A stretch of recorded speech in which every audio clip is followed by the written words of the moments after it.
Officer in Charge Firearms Branch. I'm here to tell you about the changes to how gel blasters are classified. As of tomorrow, they are a declared regulated imitation firearm, which means under the Act, they are a firearm. What this means for people who own or possess firearms is that they must have a licence, they must be registered, and they must be kept in accordance with the Firearms Act Security Code of Practice. There is, however, an amnesty.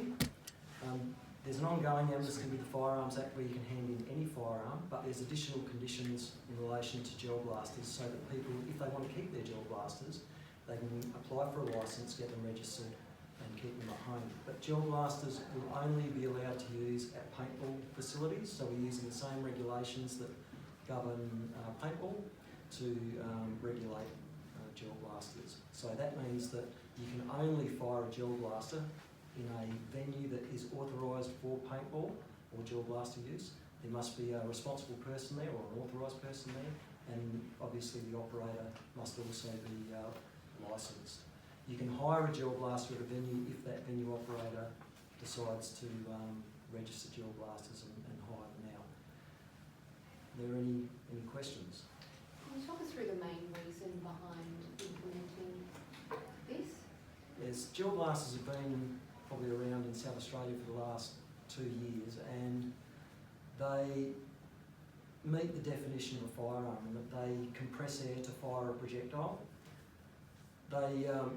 So under the Firearms Act, I've got a responsibility not only to prevent physical harm but also psychological harm. So not only do they fire a projectile, but they also look like a firearm of a different category or class, whether it be a handgun, assault rifle or whatever. So they were getting to the point where people were committing crimes or doing stupid things with them, and I don't think it's our responsibility or we shouldn't wait for someone to be either killed or seriously injured due to an incident involving gel blasters.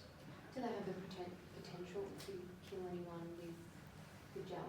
They're called a non-lethal firearm, like paintball. Paintball is exactly the same and is regulated under the Firearms Act. However, they will cause injuries. They're sold with safety glasses. They leave welts and bruises on people's skin, so they can cause an injury, and you could threaten someone with a gel blaster and the person would be either concerned, am I going to get shot by a gel blaster or am I going to get shot by a real firearm or a firearm that fires ammunition? Yeah. Can you explain some of the penalties that people will incur if they still have these gel blasters and not registered or licensed after that amnesty period? What kind of penalties are they facing? Well, because they're regulated imitation firearms, outside the amnesty they imitate the firearm that they imitate. So if you've got a handgun that's a gel blaster and you're using it outside the amnesty, you haven't got it registered, well then you would be you could face potential penalties for the same as having an unlawful handgun. Unfortunately, I don't have that because there's so many penalties relating to different categories of firearms. But we're talking, I think it's 7 years for a Category A firearm and about $10,000, but I'd have to confirm that with you. What are some of the incidents that have led to this? Like specifically, what have we seen on our streets in Adelaide that have seen this response? Well, we saw recently where someone pointed a gel blaster at someone travelling at high speed on a highway. Now, if that person took evasive action, that could have had the potential to lead to a fatality or a serious injury. We've had reports of people being shot, little children being shot while they're at a playground, people threatened while they're going about their normal work, console operators in service stations, shopping centres. We've had over 180 reports so far that have caused us concern. Over how long? Over about 2 years. 2 years. For someone who owns a gel blaster now, do they have 6 months, that 6 month period, can they use it or are they banned from using it unless they have a licence? That's right, they can't use it. So they can use it if they get a licence, get it registered and can use it at a paintball venue or gel blaster venue, Yeah. which is one and the same. And do you know the process of how you get a licence so you can use it? Yeah. Can you just walk us through that? So you apply for a licence, you pay a fee, which is $101, goes through probity, because once you've got, and by probity I mean we check to see that the person is fit and proper to hold a licence. because once you get a licence, it's a Category A firearms licence, so you could then apply for another type of firearm, whether it be a shotgun, 22 or whatever. So if you own a firearm, and these are firearms, it's a serious responsibility. So we do a lot of checks to make sure that the person is fit and proper to own a firearm. And that's with all people in South Australia who apply for a firearm. So once you've got the licence, you then contact us and put in a permit to register your gel blaster. We'll just check that you've got the right category, and then once we'll issue you with a serial number. Once you've got your serial number on your gel blaster, you can use it at a gel ball, paintball venue. How old do you have to be to obtain a licence? 18. And so currently, if you're using it for recreation, can you be any age? No.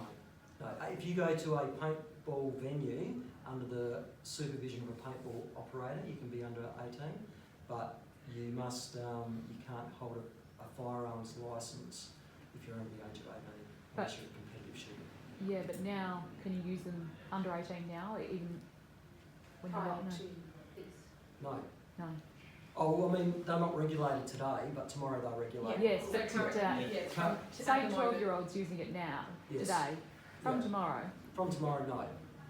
Yeah.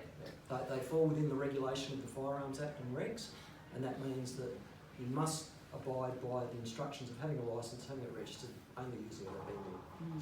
So you can only use it at a venue, like even with the firearms licence? So if you have a firearms licence from Yep. tomorrow, can you still shoot this in your backyard? No. So you will be restricted to attending one of these authorised venues to use it, even if you have a firearms licence? That's correct. Where are these venues? There's a number of venues around the state. They usually, I know the localities, but not the exact addresses, but there are a number of they're paintball venues, skirmish venues. If you just Google them, they come up. So they have the ability, because they've got that licence in place, if they want to have gel blasters there. Does that seem overbearing, like for someone who potentially has a rural property and has a firearms licence? Why can't they be allowed to fire it there? No, I don't think it's overbearing in that we're treating it the same as paintball, which is a non-lethal firearm where they use it in skirmish for shooting other people. So this is exactly the same. Why would I give one class of people an advantage over another? So we're treating gel blasters the same as we would treat paintball, the same as we are treating paintball. The industry says only a year ago you described this as a toy, Yep. and that nothing has changed in the way that these imitation firearms are produced. Why now? And do you think that's a backflip on your behalf? Some people see it as a backflip, and but what has happened is that the gel blasters have evolved. The first one that we purchased last year is the one with sticky tape and rubber bands around it. We've had it tested so many times that it's not holding together. But the red and the black one's made of alloy and steel. It has, as you can see, the batteries are different. So the battery in this one had a certain voltage. You can increase the velocity of gel blasters by putting a higher voltage battery in. You can put better plungers in them, which makes a better air seal for compressing air and firing the projectile. You can put what they call a hop up on the end of the barrel, which spins the projectile as it comes out, which also increases the velocity and the accuracy of the projectile. So there's these little improvements to them that are making them more, I suppose, not lethal, but more dangerous and more concerning from our perspective. And these additions or improvements to gel blasters really can be done by anyone. And there's a lot of YouTube out there that explains how you can make your gel blaster shoot with a higher velocity, more accurately.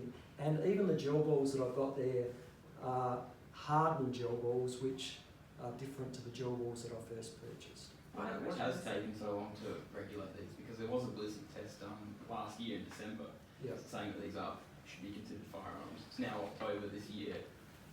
Why is there such a massive gap there? There's, well, because of the impact that it has on retailers and people that own gel blasters. There's a lot of people will say they're toys, but they're not toys. They don't meet the definition of there's a standard for projectile toys in Australia, these don't meet the definition. Toys are made for people or for kids aged between 3 and 14 who engage in children's play. These are sold with safety glasses, and they're not used for children's play. They shoot each other and they can cause injury. So we had to make sure that where we stood legally is that we're on firm ground, and that yes, these are firearms, and we're satisfied that our position now is the correct position. And you said they kind of went on the scene a couple of years ago. Since that stage, there's some review of up to 350,000 of these in circulation. How concerning is that to you? Are you confident that the majority of them will be registered or surrendered? Yeah, I'd like to think so, but our import records indicate over 60,000. 350,000 comes from the retailers. I would dispute that, but we'll see. The Commissioner did say it's up to 350,000. So. Yeah, well, I'm not arguing with him. Okay. We spoke to a business this morning who didn't have a licence to sell them but was selling them, and now overnight, tomorrow they can't operate. They've had to shut their shop down. Their employees don't have a job anymore. Do you think it's fair that that's how it was rolled out, that one day they can trade, the next day they can't, and they didn't have any notice? It was a difficult position to take, but I will say that we have postponed the importation of gel glasses into South Australia from February this year. So that was the first indicator that we had concerns. And I did media back then on radio, and I said that gel glasses were firearms. And I've said it a number of times on radio and to retailers who I've met that these are firearms and they should be regulated. And while they will say they're surprised, we just haven't. Our position is a long way apart. They see regulation as detrimental to their business, where other retailers have embraced it and will set up gel glasses with paintball. Just going back a little bit, sorry, just going back a little bit, you mentioned there was about 180 reported incidents or so. Yeah. There was that one on the Augusta Highway, but what are some other more concerning ones that you've seen? I think there was an incident, and I don't have the particulars, but some children were shot at a playground. That's right. That was probably the most concerning from my perspective, where 2 adult men turned up in a car and shot a 10-year-old girl with a gel blaster and hit her in the head. It beggars belief. I don't think we apprehended those people, but it's very traumatic for that child. Playing at a playground and someone shoots them with a gel blaster. What are the specifics of that? That was last year. Yeah, and where? What suburb? I'm sorry. Thanks, everyone. Thank you. Thank you. Can we just get